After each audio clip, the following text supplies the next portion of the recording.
ദൈവനാമത്തിന് മഹത്വം ഉണ്ടാകട്ടെ. മനോഹരമായ ഒരു ദിവസമാണ് ദൈവം നമുക്ക് നൽകിയിട്ടുള്ളത്. ഹോപ്പ് ചാനലിലൂടെ ദൈവത്തിൻ്റെ വചനം ശ്രവിക്കുന്ന നിങ്ങളെല്ലാവരെയും ദൈവത്തിൻ്റെ അതിപരിശുദ്ധ നാമത്തിൽ സ്വാഗതം ചെയ്യുകയാണ്. നാം ഇന്നീ ദിവസങ്ങളിൽ നാം സംസാരിച്ചു കൊണ്ടിരിക്കുന്നത്, അല്ലെങ്കിൽ ചിന്തിച്ചു കൊണ്ടിരിക്കുന്നത്, ഗ്രഹിച്ചു കൊണ്ടിരിക്കുന്നത് നമ്മുടെ കുടുംബജീവിതം എപ്രകാരം ആയിരിക്കണം, ക്രിസ്തീയ ജീവിതം, ക്രിസ്തീയ കുടുംബ ജീവിതത്തെക്കുറിച്ചാണ് നാം ചിന്തിക്കുന്നത്. നമ്മുടെ ചിന്തകളുടെ അവസാനത്തെ നിമിഷങ്ങളിലേക്ക് നാം എത്തിയിരിക്കുകയാണ്, അല്ലെങ്കിൽ അവസാനത്തെ പ്രസംഗ ദിവസത്തിലേക്ക് എത്തിയിരിക്കുകയാണ്. ഇന്നത്തെ ദിവസം നാം ഇപ്രകാരം അല്ലെങ്കിൽ മറ്റ് ദിവസങ്ങളിൽ ചിന്തിച്ചതെല്ലാം ഒരിക്കൽ കൂടി ഓർമ്മിപ്പിക്കുവാൻ പോവുകയാണ്. നമ്മുടെ ജീവിതത്തിൽ ദൈവം നമുക്ക് ഒരു കുടുംബം എപ്രകാരം ആയിരിക്കണം എന്നതിനെക്കുറിച്ചുള്ള നല്ല വചനങ്ങൾ എല്ലാം തന്നു, അല്ലെങ്കിൽ എല്ലാം എന്നിലൂടെ സംസാരിച്ചു എന്ന് ഞാൻ ഒരിക്കലും പറയുന്നില്ല. നല്ല വചനങ്ങൾ തീർച്ചയായിട്ടും നമുക്ക് ലഭിച്ചിരിക്കുകയാണ്. അതിൻ പ്രകാരം നാം ആ നല്ല വചനങ്ങൾ സ്വീകരിച്ച് നമ്മുടെ ജീവിതം മുന്നോട്ട് നയിക്കുകയാണെങ്കിൽ സന്തോഷപ്രദമായ കുടുംബജീവിതം നമുക്ക് ഉണ്ടാകും, സംതൃപ്തിപരമായ കുടുംബജീവിതം നമുക്ക് ഉണ്ടാകും. അതുപോലെ തന്നെ നമ്മുടെ കുടുംബജീവിതത്തിൽ അന്യോന്യം സ്നേഹവും സമാധാനവും അതുപോലെ തന്നെ ബഹുമാനവും നിലനിൽക്കും എന്ന് നാം പൂർണ്ണമായിട്ടും മനസ്സിലാക്കി. നമ്മുടെ കുടുംബജീവിതത്തിൽ ദൈവം എപ്രകാരമാണ് നമ്മുടെ കുടുംബജീവിതത്തിൽ ഇറങ്ങി വരുന്നതെന്നും, അതുപോലെ തന്നെ ദൈവത്തിൻ്റെ കരവിരുത് എപ്രകാരമാണ്, ദൈവത്തിൻ്റെ അനുഗ്രഹം നമ്മുടെ കുടുംബജീവിതത്തിൽ എത്ര അത്യാവശ്യമാണ് എന്നതിനെക്കുറിച്ചെല്ലാം നാം ചിന്തിച്ചു. കർത്താവായ ദൈവം തന്നെയാണ് കുടുംബജീവിതം നമുക്ക് വേണ്ടി വേണമെന്ന് മുന്നമേ അറിയിച്ചിരുന്നത്. കർത്താവായ ദൈവം ഇവിടെ നാം ആദ്യത്തെ പ്രസംഗത്തിലൂടെ നാം മനസ്സിലാക്കി വിവാഹ ജീവിത ബന്ധം. ഒരു മനുഷ്യൻ ഏകനായിരിക്കുന്നത് നന്നല്ല എന്ന് കർത്താവായ ദൈവം മനസ്സിലാക്കുകയും ആ മനുഷ്യന് തക്കതായിട്ടുള്ളൊരു തുണ നൽകുകയും ചെയ്തു. ദൈവം തന്നെയാണ് മനുഷ്യന് തക്കതായിട്ടുള്ള തുണ നൽകിയെന്ന് വളരെ വ്യക്തമായിട്ട് ആദ്യമേ മനസ്സിലാക്കി. ഈ അവസാന നിമിഷങ്ങളിൽ നാം നിൽക്കുമ്പോൾ അതൊന്നും കൂടെ ചിന്തിക്കുക. എന്നെ കേൾക്കുന്ന യുവാക്കളെ, യൗവനക്കാരെ, നിങ്ങൾ ചിന്തിക്കേണ്ട ആവശ്യമുണ്ട്. നിങ്ങൾ നിങ്ങളുടെ പങ്കാളിയെ തിരഞ്ഞെടുക്കുമ്പോൾ, അത് ഏതൊരു സഹോദരനായിരുന്നാലും ഏതൊരു സഹോദരിയായിരുന്നാലും, നിങ്ങളുടെ പങ്കാളിയെ തിരഞ്ഞെടുക്കുമ്പോൾ ദൈവമാണ് നിങ്ങൾക്ക് വേണ്ടി തിരഞ്ഞെടുത്ത് തരുന്നത്, ദൈവം തന്നെ തിരഞ്ഞെടുത്ത് തരും എന്നൊരു ചിന്ത ഉണ്ടായിരിക്കണം. എന്നും പറഞ്ഞ് നാം വീട്ടിലിരുന്നാൽ ദൈവം നമുക്ക് വേണ്ടി പങ്കാളിയെ വീട്ടിലേക്ക് കൊണ്ടുവരും എന്നല്ല. പ്രാർത്ഥനയോടുകൂടി നാം മുന്നോട്ട് നയിക്കണം. ദൈവ ഇഷ്ടപ്രകാരം ജീവിക്കുന്ന ഒരു പങ്കാളിയെ വേണം എനിക്ക് എൻ്റെ കൂട്ടിനായിട്ട് ഞാൻ കൊണ്ടുവരേണ്ടത് എന്ന് പൂർണ്ണമായിട്ട് നിങ്ങൾ ചിന്തിക്കണം.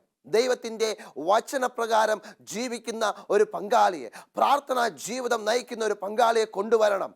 അതുപോലെ തന്നെ അതിനായി ഒരുങ്ങുക മാത്രമല്ല, നമ്മുടെ വിവാഹ ബന്ധം എന്ന് പറയുന്നത് ഒരു ആലയത്തിൽ ദൈവത്തിൻ്റെ കരുതലോടുകൂടി, ദൈവത്തിൻ്റെ അനുഗ്രഹത്തോടുകൂടി അഭിഷിക്തനായ ഒരു പുരോഹിതൻ വന്ന് നമ്മളുടെ വിവാഹ ശുശ്രൂഷ നടത്തി വിവാഹ ബന്ധത്തിൻ്റെ ഒരു മുറിപ്പ്, അല്ലെങ്കിൽ വിവാഹ ബന്ധത്തിൻ്റെ ഒരു ചരട് നമ്മളെ വലിഞ്ഞു കെട്ടുകയും അതൊരിക്കലും അത് നശിച്ചു പോകാതെ, അറന്നു പോകാതെ നാം മുന്നോട്ട് നയിക്കുന്ന ഒരു ബന്ധം ഉണ്ടായിരിക്കണം.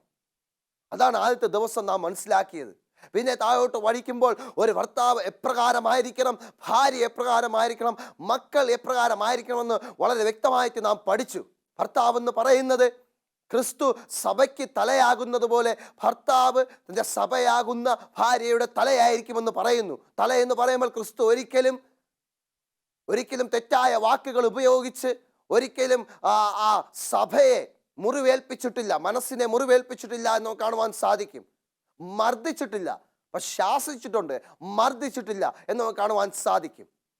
അതുപോലെ തലയാകുന്ന ഓരോ ഭർത്താക്കന്മാർ ചിന്തിക്കേണ്ട ആവശ്യമുണ്ട്. ഞാൻ ക്രിസ്തുവിൻ്റെ സ്വഭാവത്തിൽ ആയിരിക്കണമെന്ന്. ക്രിസ്തുവിൻ്റെ സ്വഭാവത്തിലായിരിക്കുമ്പോൾ തീർച്ചയായിട്ടും എനിക്ക് അതിൻ്റേതായിട്ടുള്ള അനുഗ്രഹം ഉണ്ടായിരിക്കും. എൻ്റെ ഭാര്യ എപ്പോഴും എന്നെ ബഹുമാനിക്കും, എൻ്റെ മക്കൾ എപ്പോഴും എന്നെ ബഹുമാനിക്കുമെന്ന് പറയുന്നു. അതുപോലെ തന്നെ ഭാര്യമാർ ചിന്തിക്കേണ്ട ആവശ്യമുണ്ട്. ഒരു ഭാര്യ എപ്രകാരം ആയിരിക്കണം എന്നതിനെക്കുറിച്ച് പറയുന്നു.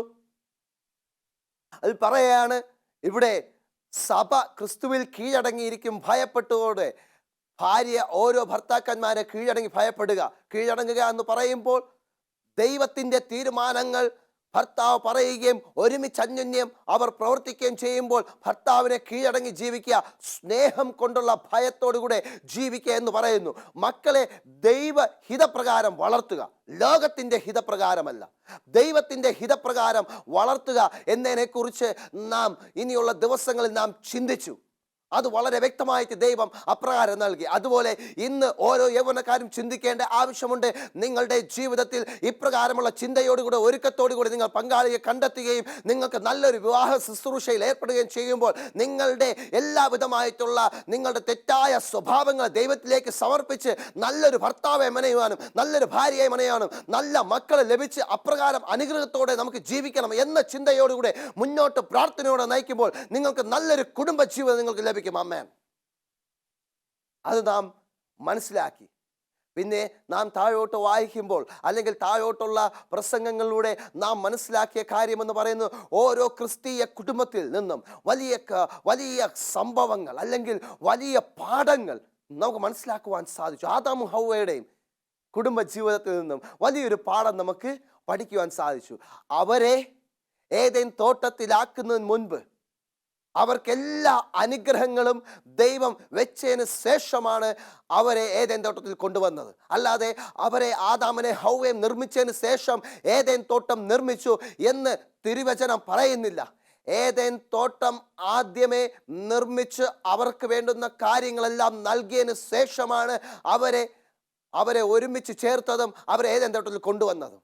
വിവാഹം കഴിക്കുവാൻ ആഗ്രഹിക്കുന്ന വ്യക്തികൾ ആദ്യം ചിന്തിക്കേണ്ടത് എനിക്ക് ഇന്ന കാര്യങ്ങൾ ചെയ്യണം, അല്ലെങ്കിൽ എനിക്ക് നല്ലൊരു വീട് വേണം, നല്ലൊരു ജോലി വേണം. ഇതെല്ലാം ചിന്തിക്കുന്നത് നല്ലത് തന്നെയാണ്. പക്ഷെ ഒരു കാര്യം കൂടെ ചിന്തിക്കുക, ഇതെല്ലാം ദൈവം നിങ്ങൾക്ക് അനുഗ്രഹമായി നൽകിയിട്ടുണ്ട്. നമ്മുടെ ആത്മീയമായിട്ടുള്ള കണ്ണുകൾ തുറന്ന് നാം എത്രമാത്രം ദൈവത്തോട് പ്രാർത്ഥിച്ച് ദൈവമേ എനിക്ക് വേണം എന്ന ചിന്തയോടുകൂടെ പ്രാർത്ഥിക്കുമ്പോൾ നമ്മളുടെ വിവാഹ ജീവിതത്തിൽ നമുക്ക് ആവശ്യമായിട്ടുള്ള കാര്യങ്ങൾ ദൈവം നമുക്ക് നൽകി, ആ അനുഗ്രഹം നൽകിക്കൊണ്ട് തന്നെ നമുക്കൊരു വിവാഹ ബന്ധത്തിൽ ഏർപ്പെടുവാൻ സാധിക്കും എന്നതിനെക്കുറിച്ച് വളരെ വ്യക്തമായിട്ട് ആദാമും ഹവ്വയുടെയും ജീവിതത്തിൽ നിന്ന് മനസ്സിലാക്കുവാൻ സാധിച്ചു. രണ്ടാമത്തെ കാര്യം മനസ്സിലാക്കുവാൻ സാധിച്ചത്, അവരെന്ത് ചെയ്തു? അവരെപ്പോഴും ഒന്നായിരിക്കണമെന്ന് പറഞ്ഞു. എന്തു ചെയ്തിരുന്നാലും എന്ത് പ്രവർത്തിച്ചിരുന്നാലും അതുപോലെ തന്നെ ഓരോ തീരുമാനങ്ങളിലും എവിടെ പോയിരുന്നാലും നിങ്ങൾ ഒരുമിച്ചുണ്ടായിരിക്കണം, ഒരിക്കലും നിങ്ങൾ വേർപിരിഞ്ഞ് നടക്കരുത് എന്ന് ദൈവം വളരെ വ്യക്തമായിട്ട് പറഞ്ഞിട്ടുണ്ട്. എന്നാൽ ഇവിടെ ഹവ്വയിൽ നിന്ന് നോക്കുമ്പോൾ ഒരു സംഭവം, ഹവ്വ എപ്പോഴാണ് പാപത്തിലേക്ക് ചെന്ന് പെട്ടത്?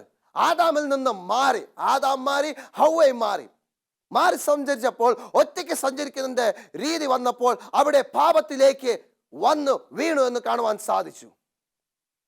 ഇവിടെ നാം മനസ്സിലാക്കേണ്ട കാര്യമുണ്ട്. നാം അവിടെ ഭർത്താവും ഭാര്യയും നിങ്ങളുടെ കുടുംബജീവിതം തുടങ്ങുമ്പോൾ ഏത് തീരുമാനമെടുക്കുന്നോ ഒരുപോലെ എടുക്കുക. ഭർത്താവ് പറയും, നീ ഇന്ന് പള്ളിയിൽ പോ, ഞാൻ 2 ആഴ്ച കഴിഞ്ഞ് വരാം. വലിയ പാപമാണ്. നിങ്ങൾ സഭയിലേക്ക് പോകണമെങ്കിൽ ഒരുമിച്ച് പോവുക. ഒരു തീരുമാനമെടുക്കുമ്പോൾ ഒരുമിച്ച് തീരുമാനമെടുക്കുക.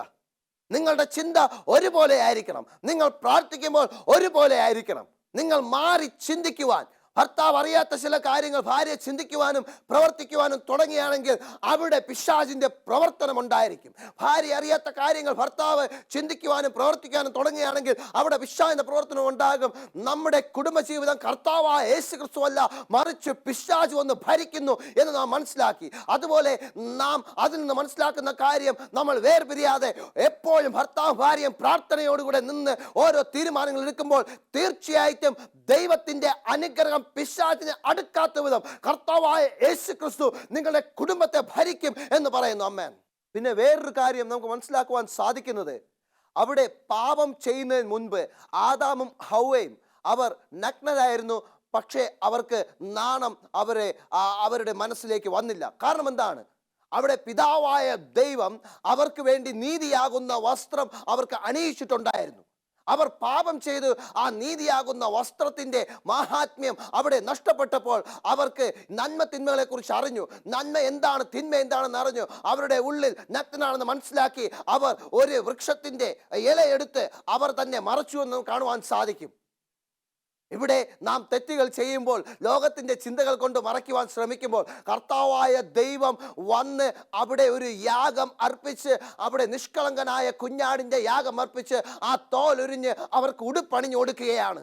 ഇന്ന് നാം കുടുംബത്തിൽ എന്തെങ്കിലും പാപം ചെയ്ത് അകന്ന് നിൽക്കുന്നുണ്ടെങ്കിൽ അവിടെ ഇന്ന് കർത്താവായ ദൈവം, കർത്താവായ യേശു ക്രിസ്തുവിൻ്റെ യാഗമാകുന്ന ആ നീതിയാകുന്ന വസ്ത്രം നിങ്ങൾക്ക് അണിയിക്കുവാൻ പോകുകയാണ്. നിങ്ങൾ പ്രാർത്ഥനയോടെ ആയിരിക്കുന്നു.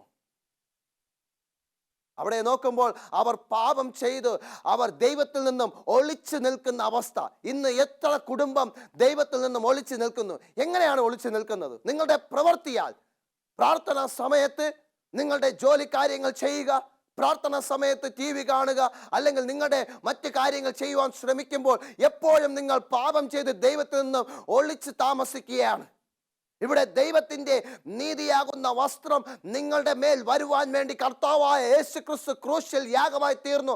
അതിൻ്റെ രക്തം നിങ്ങളുടെ മേൽ തളിക്കുകയും എല്ലാവിധമായിട്ടുള്ള പാപം മാറി നിങ്ങളുടെ കുടുംബം സ്വർഗത്തിലേക്ക് അടുക്കപ്പെടുവാനുള്ള അനുഗ്രഹത്തിനായി കർത്താവായ യേശു ക്രിസ്തു ദിനം പ്രതി വന്ന് നിങ്ങളുടെ വാതിൽക്കൽ മുട്ടുമ്പോൾ പ്രാർത്ഥനയാകുന്ന ദീപം കൊണ്ട് നിങ്ങൾ വാതിൽ തുറക്കുന്നുവെങ്കിൽ തീർച്ചയായിട്ടും നിങ്ങളുടെ ജീവിതത്തിൽ, കുടുംബത്തിൽ വലിയ അനുഗ്രഹം ഉണ്ടായിരിക്കും. ആമേൻ. അത് തന്നെയാണ് പറയുന്നത് അവിടെ. അത് ആദാമും ഹവ്വയുടെയും കുടുംബത്തിൽ നിന്നും അപ്രകാരം നമുക്ക് മനസ്സിലാക്കുവാൻ സാധിച്ചു. യോബിൻ്റെ കുടുംബത്തിൽ ഒരു കുടുംബനാഥൻ എപ്രകാരമായിരിക്കണം എന്നതിനെക്കുറിച്ച് വളരെ വ്യക്തമായിട്ട് അവിടെ പറയുകയാണ്. ആ കുടുംബനാഥൻ മക്കളെ എപ്രകാരമാണ് വളർത്തിയത്? ദൈവത്തിൻ്റെ ശിക്ഷണത്തിൽ വളർത്തി. മക്കളെ വളർത്തുന്നത് എപ്രകാരമാണെന്ന് ആ കുടുംബനാഥനായ ഇയ്യോബിൻ്റെ ആ ജീവിതത്തിൽ നിന്നും ഓരോ മാതാപിതാക്കളും മനസ്സിലാക്കണം. അവിടെ ദൈവത്തിൻ്റെ വചനപ്രകാരമുള്ള ശാസനയാണ് കൊടുത്തിരുന്നത്. ഇവിടെ നമുക്ക് ദേഷ്യം വരുമ്പോൾ നമ്മുടെ ദേഷ്യം മാറുവാൻ മക്കളെ തല്ലുന്നോ അതോ സ്നേഹത്തോടെ തല്ലുന്നോ ചിന്തിക്കേണ്ട ആവശ്യമുണ്ട്. ദേഷ്യമെല്ലാം മാറി സ്നേഹം വരുമ്പോൾ അവന് 2 തല്ല് കൊടുത്ത് അവനെ തിരുത്തണം എന്ന് ചിന്തിക്കുകയാണെങ്കിൽ അത് സ്നേഹത്തോടെയുള്ള തല്ലാണ്. ദേഷ്യം വരുമ്പോൾ നമ്മുടെ ദേഷ്യം മാറുവാൻ നാം വടിമുറിയെ അവനെ തല്ലുകയാണെങ്കിൽ തീർച്ചയായിട്ടും അത് ലോകത്തിൻ്റെ ചിന്തയാണ്. അത് ദൈവത്തിന് ഇഷ്ടമില്ല. നാം സ്നേഹത്തോടുള്ള ശാസന കൊടുക്കുമ്പോൾ തീർച്ചയായിട്ടും മക്കൾ നല്ല രീതിയിൽ വരും. മക്കളെ വളർത്തുമ്പോൾ ഈ ലോകത്തിലുള്ള നല്ല വസ്ത്രം കൊടുക്കുന്നത് നല്ലതാണ്, അതുപോലെ തന്നെ വിദ്യാഭ്യാസം കൊടുക്കുന്നത് നല്ലതാണ്, സൗകര്യങ്ങൾ ഒരുക്കി കൊടുക്കുന്നത് നല്ലതാണ്. എന്നാൽ ഇതെല്ലാം ദൈവത്തിന് ഇഷ്ടമാണോ?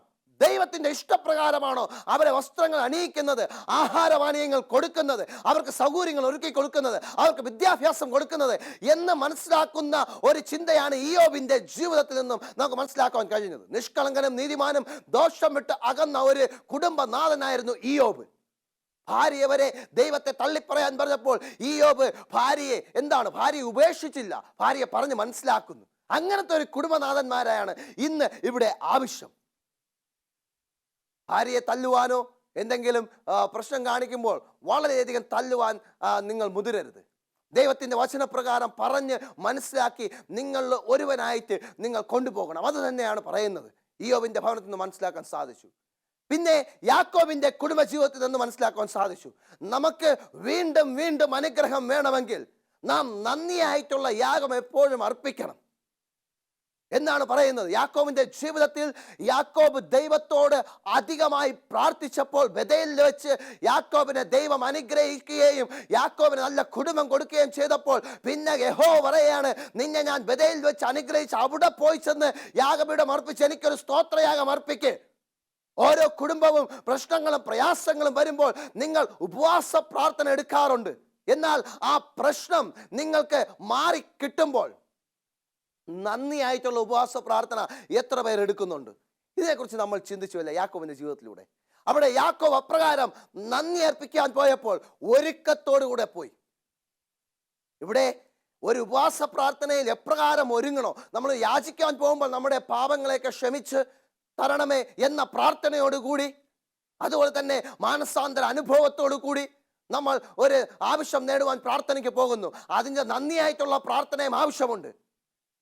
അതും നമ്മൾ ഒരുക്കത്തോടുകൂടെ പോകണം. യാക്കോവിന്റെ ജീവിതത്തോടെ നമ്മൾ മനസ്സിലാക്കിയത്, യാക്കോവ് തൻ്റെ കുടുംബാംഗങ്ങളടുത്ത് പറയുകയാണ്, നിങ്ങളുടെ ഇടയിലുള്ള അന്യദേവന്മാരെ മാറ്റി നിങ്ങളെ തന്നെ ശുദ്ധീകരിച്ച് നിങ്ങളുടെ വസ്ത്രം മാറുമെന്ന് പറയുന്നു. അതുപോലെ ഇന്ന് നമ്മുടെ കുടുംബ ജീവിതത്തിൽ ലോകമോഹ സുഖങ്ങളാകുന്ന അന്യദേവന്മാർ എന്തെങ്കിലും ഉണ്ടെങ്കിൽ അതാദ്യം മാറ്റുക. നമ്മളെ തന്നെ ദൈവത്തിന്റെ വചനത്താൽ ശുദ്ധീകരിക്കുക. ലോകമോഹ സുഖം കൊണ്ട് എന്തെങ്കിലും നേടിയിട്ടുണ്ടെങ്കിൽ അതിനെ മാറ്റി ശുദ്ധീകരിച്ച് നീതിയാകുന്ന കർത്താവായ യേശു ക്രിസ്തുവിന്റെ നീതിയാകുന്ന വസ്ത്രം, ആ കുഞ്ഞാടിന്റെ രക്തമാകുന്ന വസ്ത്രം അണിഞ്ഞുകൊണ്ട് മുന്നോട്ട് പോവുകയാണെങ്കിൽ തീർച്ചയായിട്ടും നമ്മൾ ക്രിസ്തീയ കുടുംബമെന്ന് മറ്റുള്ളവരറിയുകയും കർത്താവായ യേശു ക്രിസ്തു നമ്മളെ കാണുകയും ചെയ്യും. ആമേൻ. അത് തന്നെയാണ് ഇവിടെ യാക്കോബിന്റെ കുടുംബത്തിൽ നിന്ന് മനസ്സിലാക്കിയത്.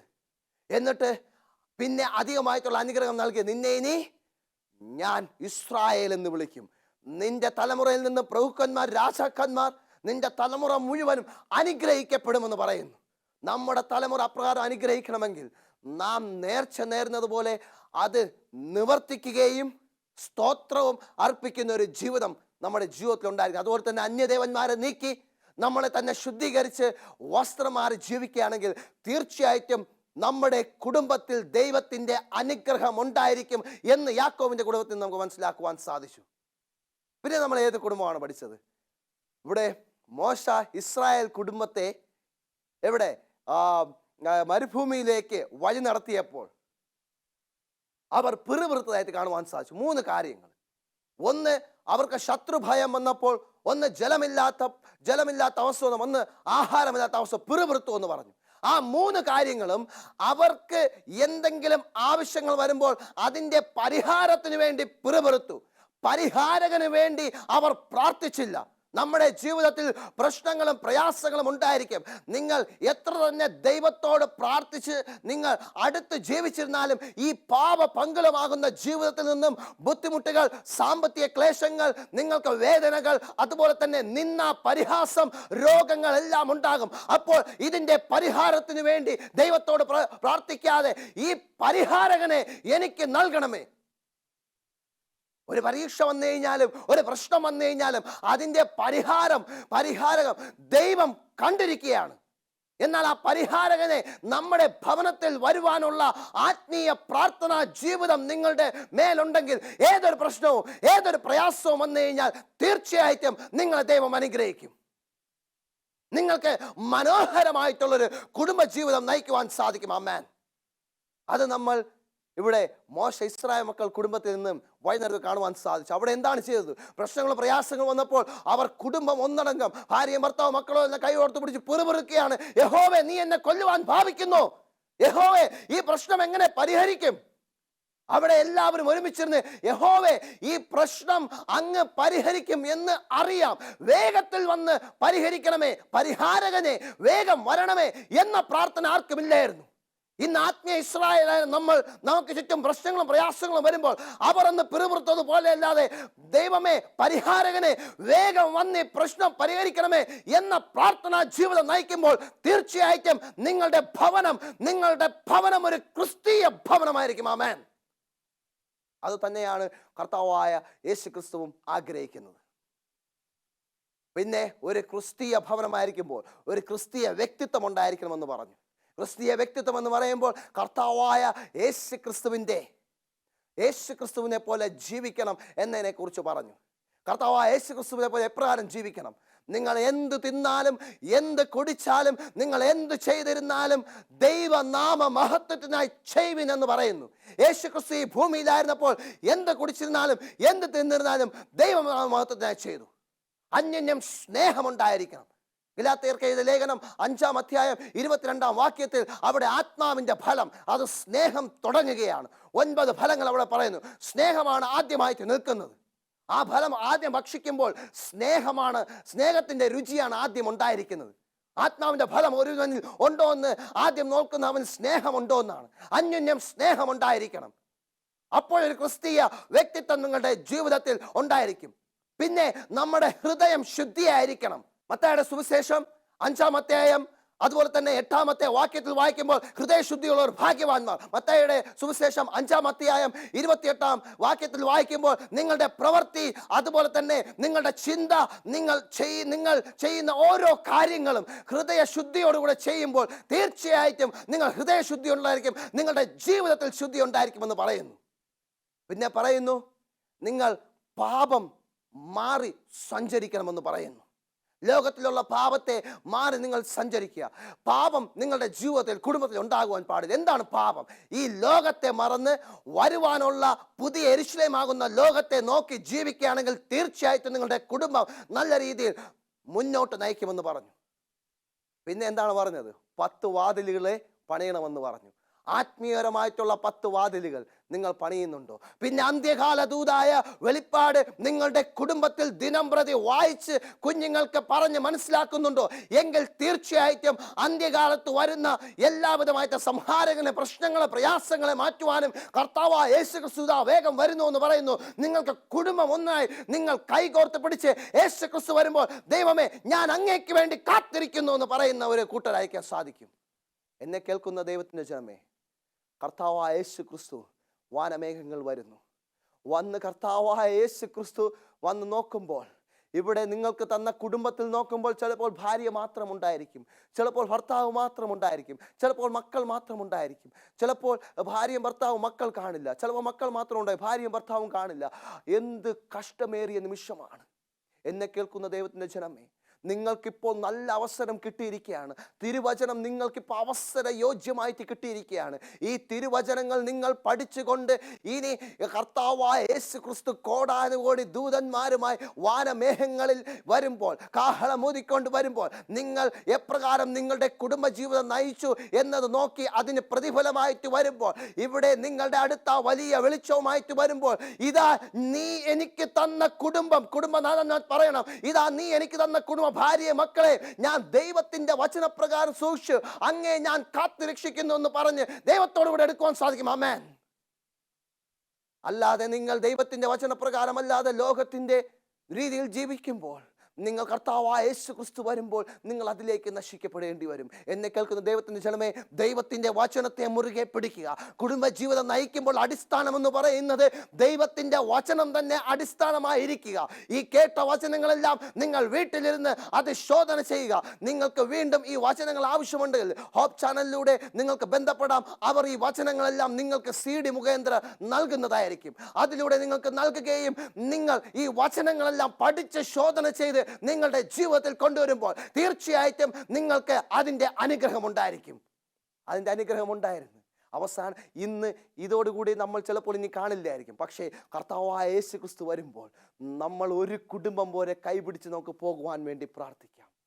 അതിനായി ദൈവം നമ്മൾ ഓരോരുത്തരെ അനുഗ്രഹിക്കട്ടെ എന്ന് പ്രാർത്ഥനയോടെ നമുക്കൊരു നിമിഷം പ്രാർത്ഥിക്കാം. സ്വർഗീയ നല്ല പിതാവേ, ക്രിസ്തീയ ജീവിത അടിയങ്ങൾ കെട്ടിപ്പടുത്തുമ്പോൾ പിതാവേ, ഒരു കുടുംബം പോലെ അങ്ങ് എല്ലാ നീതിമാന്മാരെയും കൂട്ടിച്ചേർക്കുവാൻ വരുമ്പോൾ ഇന്ന് വചനം ശ്രവിച്ച അടിയനും ഈ വചനം ഇവിടെ ഒരുക്കുന്ന ഹോപ്പ് ചാനലിലെ ഓരോ പിതാവേ, ഓരോ വേലക്കാരും, ഓരോ ജോലിക്കാരും, ഈ കേട്ടവരും എല്ലാവരും ദൈവമേ നഷ്ടപ്പെട്ടു പോവാതെ നിത്യജീവൻ പ്രാപിച്ച് അങ്ങയോട് പിതാവെ ആ സ്വർഗീയ കുടുംബത്തോട് ചേരുവാനുള്ള അവസരം ഒരുക്കണം. എല്ലാം യേശുക്രിസ്തുവിൻ നാമത്തിൽ തന്നെ. ആമേൻ.